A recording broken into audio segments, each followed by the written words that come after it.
Pak Kajari.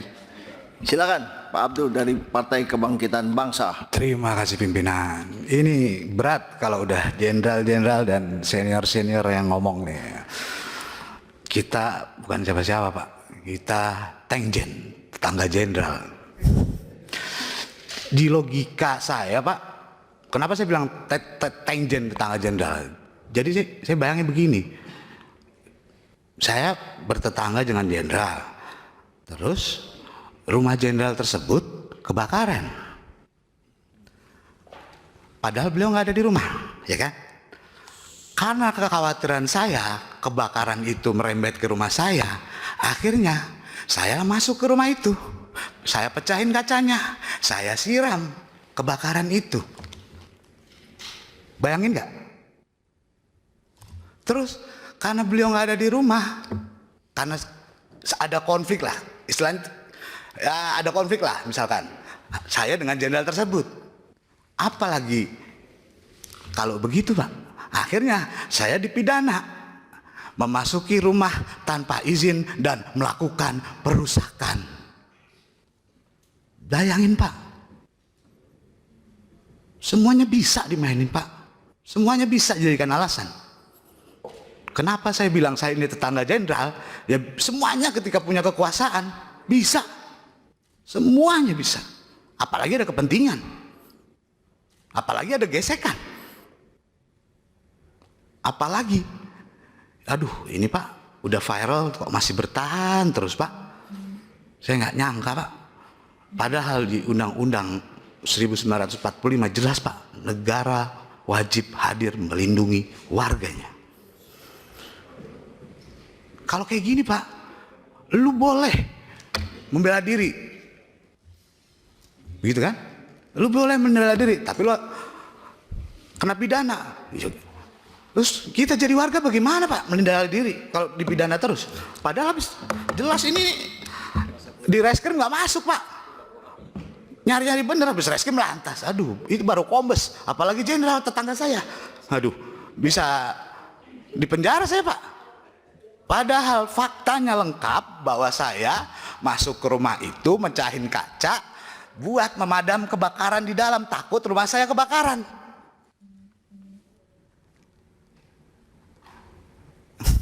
Aduh, logika saya pakai logika sederhana aja Pak, nggak usah pakai pasal-pasal itu Pak. Saya bukan mantan jenderal, bukan mantan hakim, bukan mantan, saya masyarakat biasa Pak.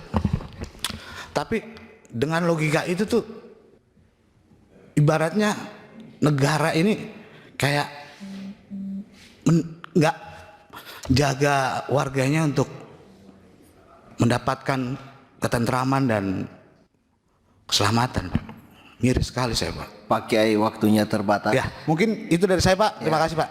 Jadi beliau tadi prediktif, ini filosofisnya Pak Kajari ya.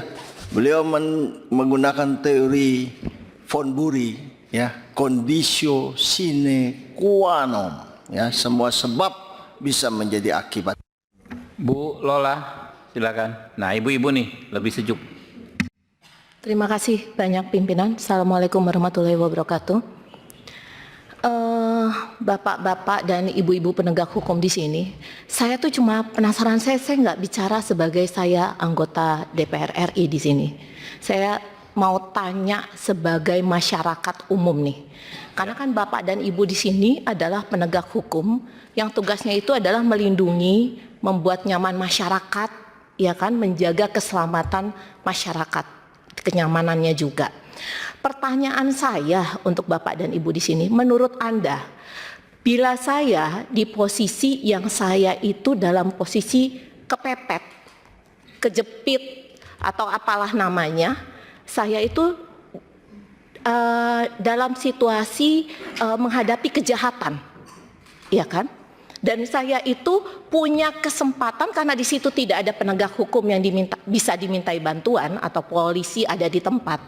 Menurut Bapak dan Ibu, apa yang saya bisa lakukan sementara sebenarnya saya punya kesempatan? Misalnya saya bawa mobil, dia bawa mobil, dia melakukan kejahatan, terus saya kejar, gitu kan? Atau dalam situasi bagaimana sebaiknya saya melindungi diri saya atau saya punya kesempatan untuk membela diri tanpa saya juga tanpa mengabaikan keselamatan si penjahat. Jadi saya lagi bingung untuk menyelamatkan diri saya, tapi saya juga harus memikirkan cara untuk saya membela diri jangan sampai si penjahat ini terluka atau bagaimana. Caranya bagaimana itu? Coba saya butuh saran. Nanti kalau saya kejar, dia misal pakai mobil, saya pakai mobil, saya kejar nih, gitu kan? Di depan ada jurang, dia nggak ngerem, dia masuk jurang, mati. Saya yang disalahin, atau gimana nih? Nah itu saya butuh nih, saya butuh penjelasan dan penerangan seterang-terangnya supaya saya nggak salah dalam membela diri saya. Kalau saya dalam situasi kepepet atau ada penjahat atau apalah. Sebagai masyarakat hukum, saya butuh jawaban nih dari bapak-bapak dan ibu-ibu penegak hukum di sini. Karena luar biasa, bayangin aja, coba selama ini kami di Komisi 3 bagaimana caranya kita menegakkan sama-sama keadilan untuk masyarakat, apalagi untuk kawan-kawan kita Polri di sini. Ini izin Ketua, saya bacakan di sini. Ini nih banyak sekali akhirnya. Terima kasih Pak Polisi atau Polri, cita-cita aku dan kawan-kawanku untuk jadi penjamret profesional akhirnya tercapai. Kalaupun kami meninggoy dengan terhormat. Bahkan korban kami akan ngemis-ngemis minta maaf sama keluarga kami. Sekali lagi terima kasih Polri sudah memberitahu kami bahwa profesi jambret adalah profesi mulia di mata hukum. Coba, memalukan kan seperti itu. Jadi tolonglah apa yang kita lakukan di sini, apa yang kita tindak di sini, cobalah berpikir dengan baik dan benar. Jangan mendengar atau melakukan hal-hal sebelum berpikir yang jernih. Dan saya butuh jawaban tuh, apa yang mesti saya lakukan kalau saya kepepet dengan tetap menjaga keselamatan si penjahat. Ayo Bapak dan Ibu di sini, Bapak jaksa. Nanti Ibu, ditanggapi Bu, nggak apa-apa. Iya. Terima kasih banyak, itu aja dari saya. Ya. Assalamualaikum warahmatullahi wabarakatuh. Ada dua hal yang mau saya sampaikan. Pertama mengenai sedikit pemahaman mengenai KUHP yang baru, dan yang kedua untuk memberi nasihat. Ya, pasal 1 KUHP kita itu dibuka dengan namanya asas legalitas. Ya, tetapi asas legalitas kita itu sudah berubah menjadi asas legalitas material. Apa itu asas legalitas material?